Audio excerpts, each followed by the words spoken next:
one of our devotee, before seeing me, he was a doctor, professional doctor. After seeing and attending the classes, he resigned his job and everything and became an ashram resident.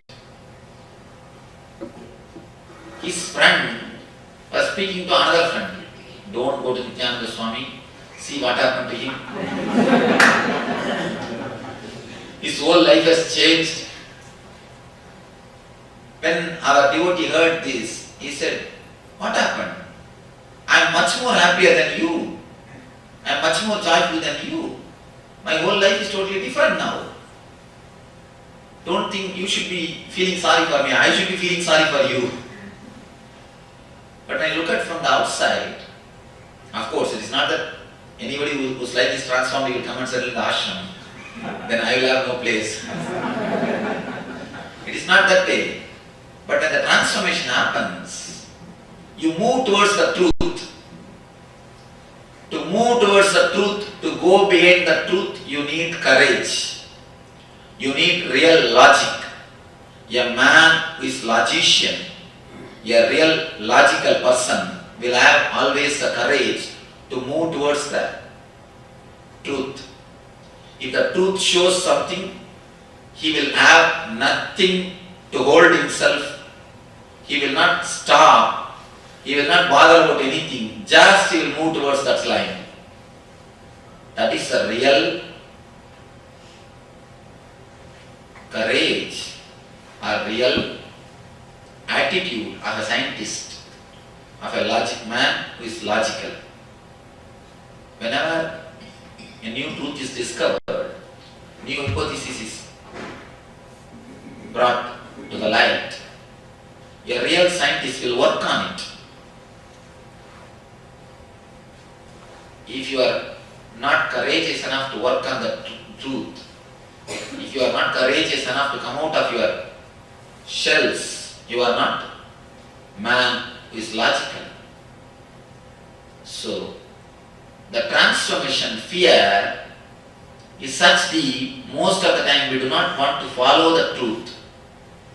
No, we have responsibilities, Swamiji. We have this. We have all sorts of reasons or self-created regulations not to let the truth to penetrate our life. One of our devotees was asking me, Swamiji, what is the real duty of a man? The real duty or purpose of a man is nothing but achieving bliss inside his being. That is the first duty. Unless he achieves bliss inside, he cannot give it to others. Till a person achieves bliss inside, even if he lives and takes care of all his responsibilities, he will not be doing total or perfect things.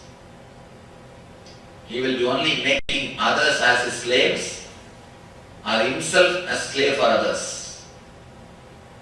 He will be only living, not in a real sense, just pulling and pushing. Either he will pull or push. Either he will push or pull. The first duty of anybody is to achieve bliss inside. Only then, even his regular duties he will be able to just discharge or do it properly. So understanding the meditation is the greatest thing to be achieved in the life. Understanding the bliss is the real solid thing to be achieved in the life. And after understanding, ready to start is what I call courage. Next thing, power to put the things at stake. This is the real thing. Many people start somehow.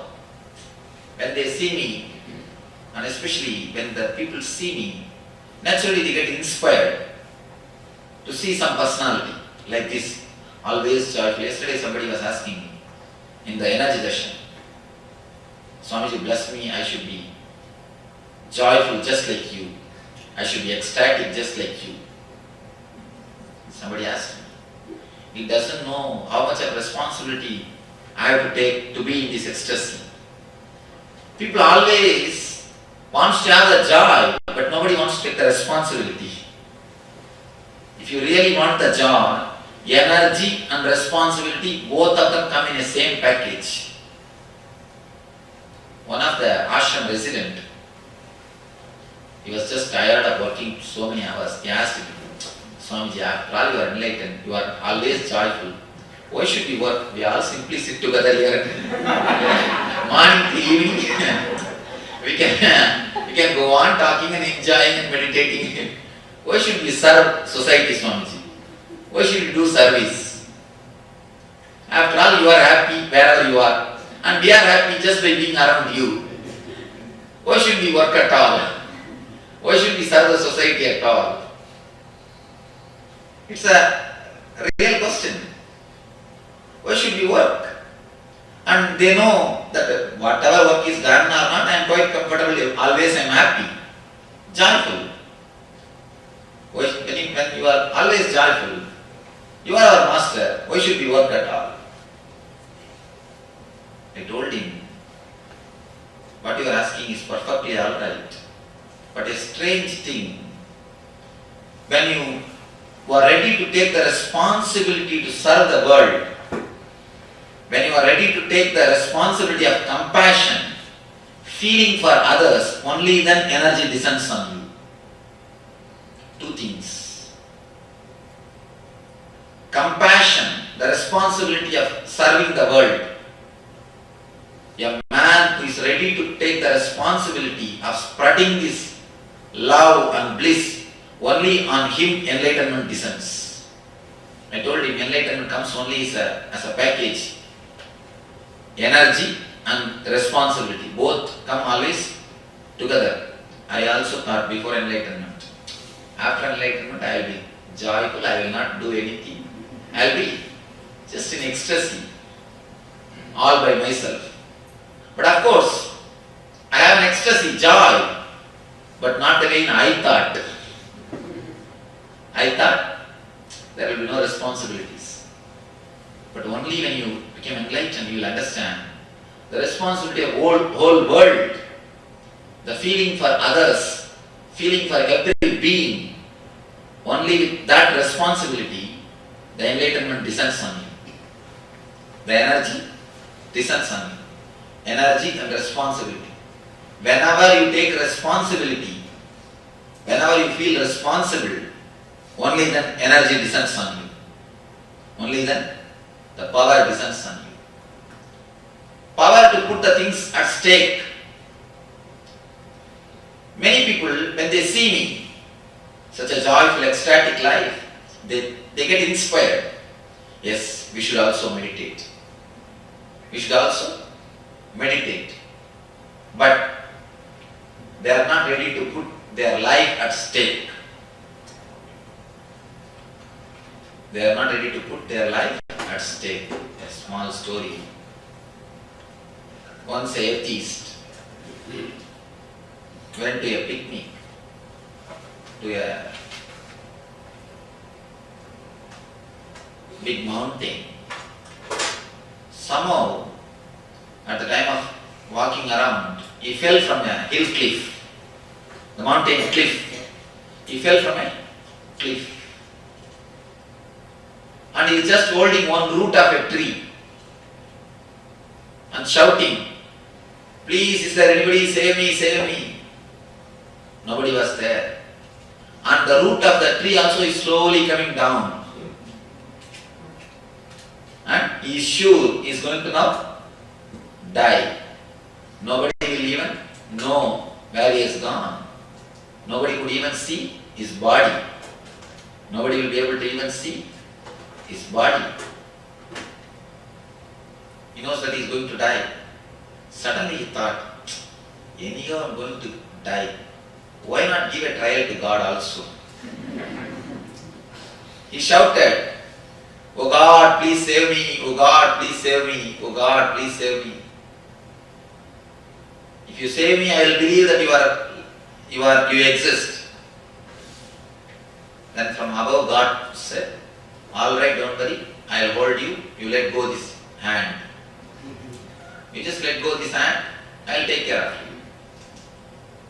you. Immediately he shouted, is there anybody else who can save me? Is there anybody else who can save me? We are not ready to put things at stake.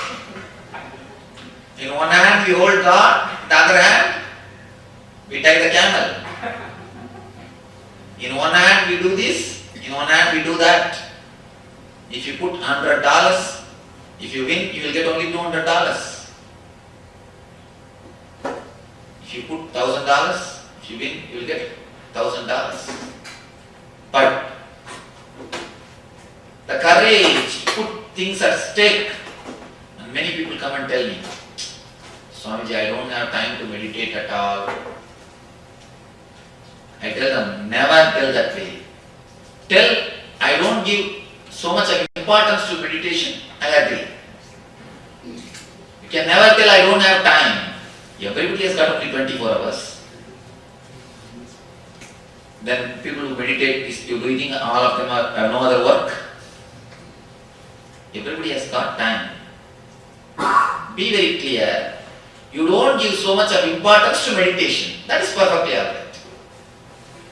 Then you are honest. At least for your sake, you can tell to others. You can always tell lie to others. No, I don't have time to meditate. I have too much commitments. But at least for your sake, you understand. You don't give so much of importance to meditation. That's all. You have some more important thing, or you think something else is more important than meditation. That is the truth. It is only priority, not that you don't have time, which is your choice, for which you want to give priority. That is it. So, people who wants to give priority, something else, they will give for that. People who want to give priority to meditation, they will give for that. One day night, around 2 o'clock, I received a phone call. He is weeping. Swamiji, please guide me, please help me. I feel I will die from this problem. I have a severe urgent problem, serious urgent problem. I told him, midnight, 2 o'clock, even if I give suggestion, how are you going to work it out? Come tomorrow morning. He said, no, just now I want to come and see you directly. Please help me. I said, midnight, 2 o'clock, I have no problem, I am not yet gone to bed. Now only meditation is over, I am going. But midnight, 2 o'clock, what are you going to do? Even if you give suggestion, how will you solve?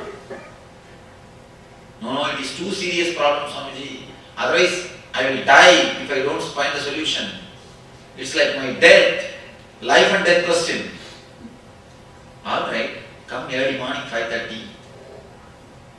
Otherwise, ashram door, actually ashram door will be closed in the night and early morning they will open. Ashram gate, I have to now call all my people to go and open the door. It is a disturbance inside the ashram.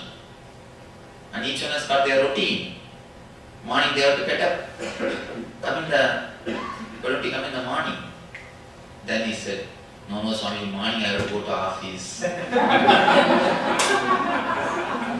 You see, he says it's a life and death question, problem of seriousness, but morning I have to go to office. See the priorities of the people. Then I told him, you cannot have appointment, thank you. It is just the priorities. It is not real thing. So whenever you really have the power to stake, you put the maximum. Yesterday I was telling an incident. One guy asked me, have you seen God, Swamiji? I told yes. Can you show me? I told him, verily, come and practice whatever I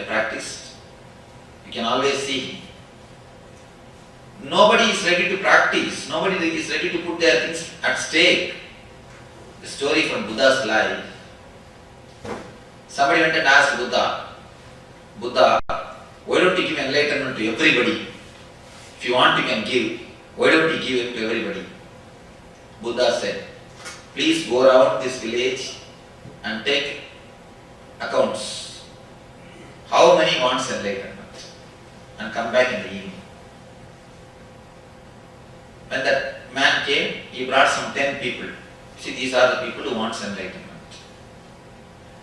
Then Buddha said, all right, tomorrow onwards we will start the meditation, please come. And next day, only 5 came. Third day, 2 came. You know, after a week, how many would have been there?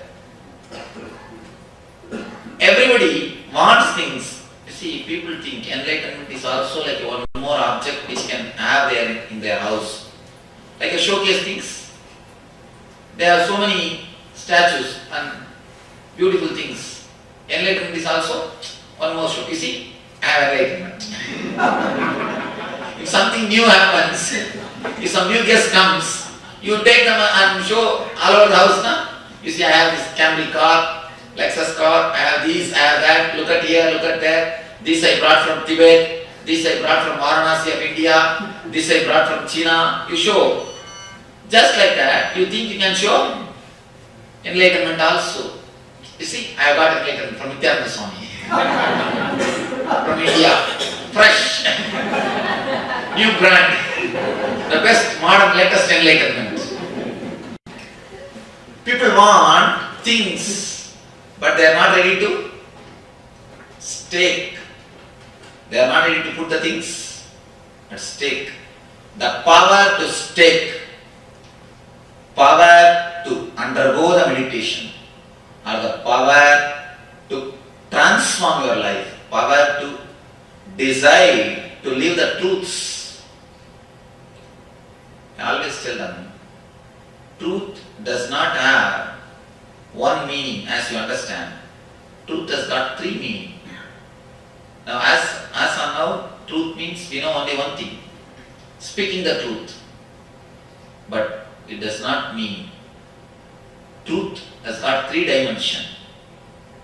Speaking the truth, thinking the truth, and living the truth. Thinking the truth means continuous search to find what is truth. Living the truth means whatever you find as a truth, you must be able to live it. You must be ready to live it. Many people come and tell me, Swamiji, I know what you say is truth, but I am not able to practice. Can you say, I know touching fire will burn me, but I am not able to resist myself touching it. You never say that. You know it. When you know it, the very knowing transforms it. If it has not transformed you, be very sure you have not known it. There is some serious problem in the wisdom, in the knowing. So anything, when you understand, the very truth transforms you.